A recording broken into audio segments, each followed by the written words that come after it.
Perjalanan menuju puncak Gunung Pangrango dilanjut. Sebelum melalui jalur air panas ini, kami menyempatkan untuk beristirahat dan mengisi perut dengan beberapa cemilan. Kami sudah memakan waktu kurang dari 4 jam dari base camp sampai ke jalur air panas ini. Nggak cepet dan nggak lama juga sih.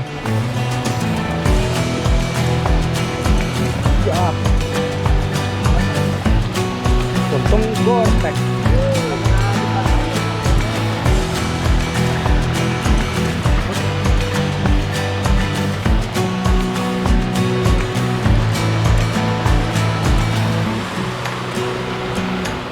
Jalur air panas di Pangrango juga menjadi salah satu jalur yang mengerikan. Sebab selain melalui aliran air, jalur ini juga langsung berhadapan dengan jurang yang tinggi. Ditambah suhu airnya yang panas. Walaupun nggak panas-panas banget, tapi lumayan juga kalau kaki kalian nggak sengaja masuk ke dalamnya. Tapi ngomong-ngomong, kenapa ya airnya bisa panas? Nah, menurut sumber yang udah gue baca, yang menyebabkan air ini menjadi panas yaitu berasal dari aktivitas geotermal atau panas bumi yang masih aktif di kawasan Gunung Gede Pangrango ini. Air tanah meresap ke dalam tanah, dipanaskan oleh batuan panas di bawah permukaan akibat aktivitas vulkanik Gunung Gede Pangrango atau pergerakan patahan tektonik, kemudian keluar ke permukaan di lereng tebing.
Terus jalan. Jalan dikit.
20.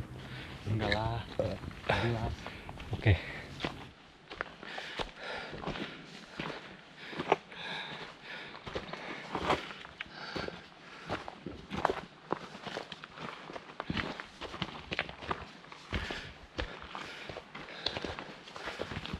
Balak sih kayaknya. Harusnya.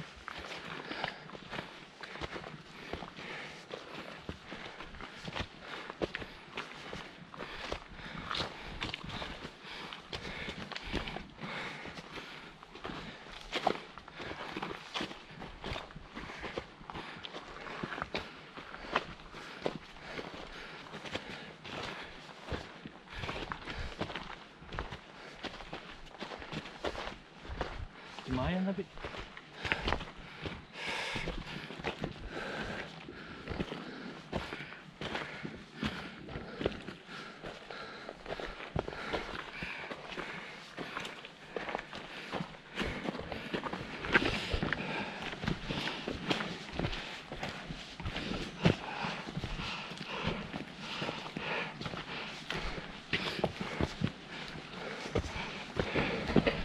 Sekarang udah jam 9 lewat 19.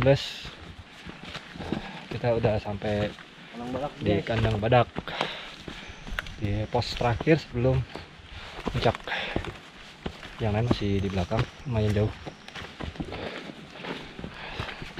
Sebentar kita break dulu, long break, nunggu anak-anak yang lain yang di belakang supaya bareng-bareng kita jalan ke puncak.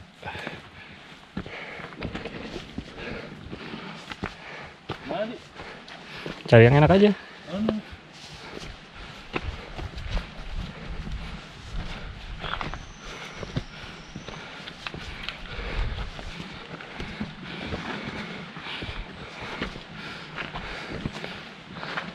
Tanyakan ranting. Dan jangan rantai itu yang ini kan, ke Gede. Dari sini.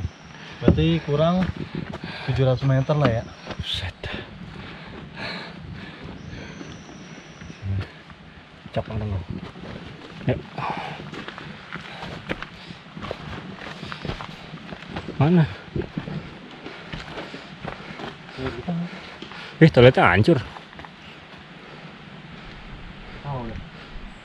Pakai tadi. Hah? Masa?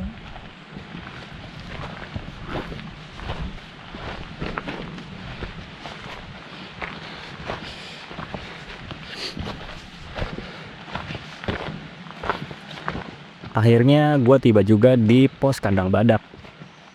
Pos ini merupakan tempat favorit bagi para pendaki untuk menggelar tenda. Karena lahan yang luas dan juga ada sumber air yang bisa dikonsumsi atau dipakai untuk keperluan lain. Selain kandang badak, kandang batu juga bisa menjadi alternatif untuk mendirikan tenda. Tapi jarak dari kandang batu menuju puncak lebih jauh.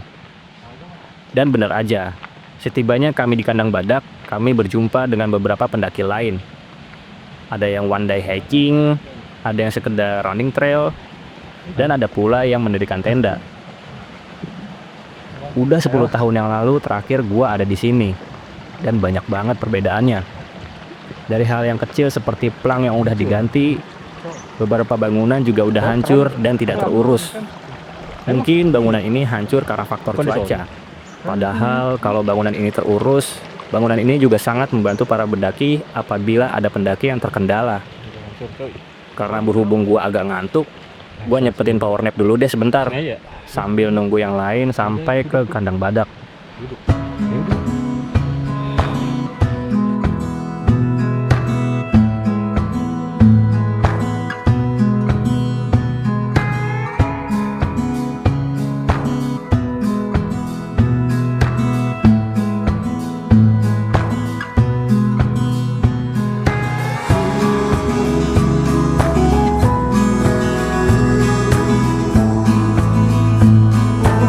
Summit attack dimulai.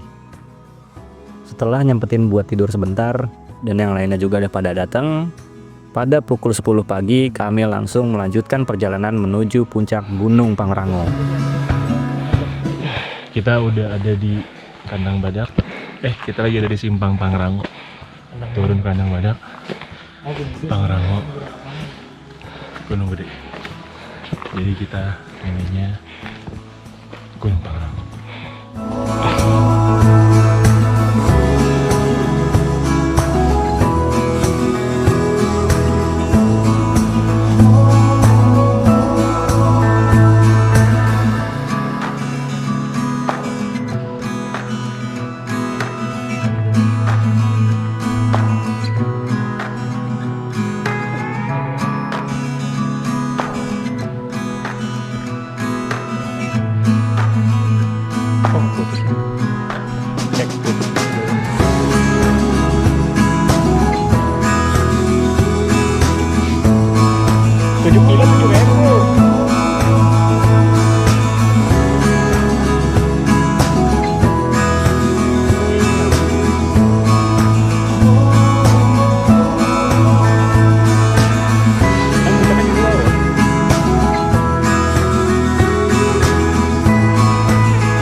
Bowo dan Yoga memutuskan untuk jalan lebih dulu. Sedangkan gua, Rangga dan Daniel sedang menyusun strategi bagaimana jika kami tidak mencapai target. Waktu berselang kurang lebih 40 menit. Gua, Rangga dan Daniel akhirnya melanjutkan perjalanan. Di tengah perjalanan kami sempat dihujani kabut. Daniel juga sempat memanggil-manggil Bowo dan Yoga. Daniel mendengar sumber suaranya ada di bawah kami, sedangkan gua dengar sumber suaranya ada di atas. Cukup membingungkan. Ya sudah, jadinya gua sendiri lanjut jalan menuju ke puncak, sedangkan Rangga dan Daniel berjalan perlahan sambil menunggu Bowo dan Yoga apabila mereka benar masih ada di bawah.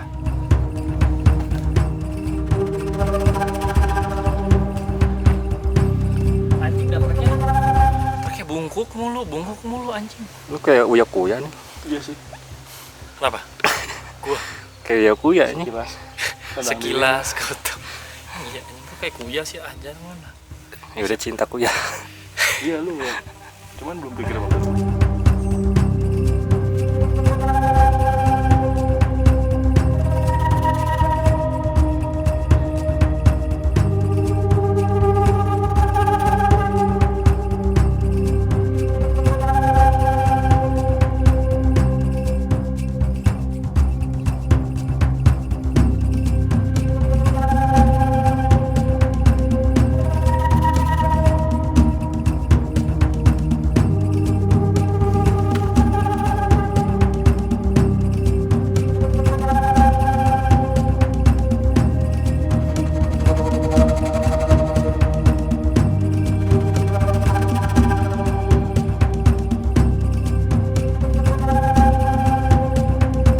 Ternyata benar.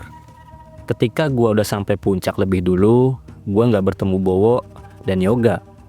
Malah gua bertemu dengan pendaki lain. Mungkin suara yang gua dengar bersumber dari atas sebelumnya merupakan suara pantulan dari bawah. Alhasil, gua sendirian menunggu lainnya sampai di puncak. Semoga mereka benar-benar sampai puncak.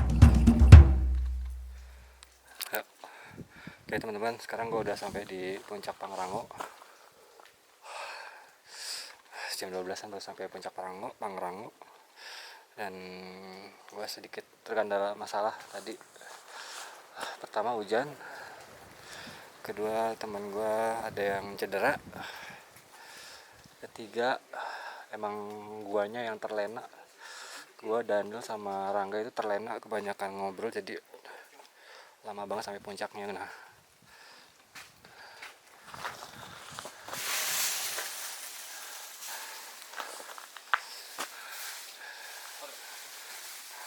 tadi ketika yang lain udah sampai di puncak, Yoga mengalami kendala. Pergelangan kakinya sudah mulai bergetar. Masih sanggup berjalan, tapi agak sedikit dipaksakan. Untungnya ada pendaki lain yang mau memberikan perban untuk mengikat pergelangan kakinya yang terkendala. Meskipun tidak mengobati sakitnya, setidaknya bisa membatasi ruang geraknya agar tidak jadi lebih parah. Oke lah, Pangrango treknya. Yang lain dulu. Boleh Pangrangonya mas? Ya, terima kasih teman-teman untuk perjalanan kita hari ini ke puncak Pangrango. Sangat indah sekali. 11-12 sama kayak Rinjani alias mana? Ya, semoga kita tetap ke episode berikutnya, trip-trip yang lebih seru ke kota-kota yang unik yang belum kamu datangi. Contohnya soto betokal sih, ini enak. Enggak lah, gue ngomong gue. Mending abang tanyain dulu nih, bang. Mau naik gunung lagi nggak? Nggak di sini deh. Kenapa sih ngomong? Jalur awal batu semua. Abang kakinya selengkat puyol apa gimana? Bikin geram, batunya tinggi-tinggi bang. Nyampe sini akar pohon tinggi-tinggi. Timpa lagi rumah fans. Belar-belar. Turun langsung. Tengok dulu. Kamu mau Mandawangi? Mau ke Mandawangi? Langsung turun. Oh enggak. Enggak langsung. Ini udah begini lu. Oke ya. Lu masih kuat Mandawangi? Kamu oke aja. Oh. Yaudah kali Mandawangi, gue turun ke bawah. Iya. Udah, turun naik bawah udah. Ada beberapa kesimpulan yang bisa didapat dan dipelajari dari perjalanan kami kali ini. Yang pertama, pentingnya mengetahui kemampuan diri sendiri. Apabila sudah dirasa tidak sanggup, lebih baik tidak dilanjutkan. Yang kedua, Pentingnya membawa perlengkapan yang mumpuni agar bisa mengatasi masalah yang mungkin bakal dihadapi. Yang ketiga adalah berbuat baiklah dengan orang lain. Meskipun orang lain tersebut nggak kita kenal. Gue nggak pandai bikin kata-kata mutiara, jadi kalian pikir sendiri aja deh bagaimana pentingnya berbuat baik dengan orang lain.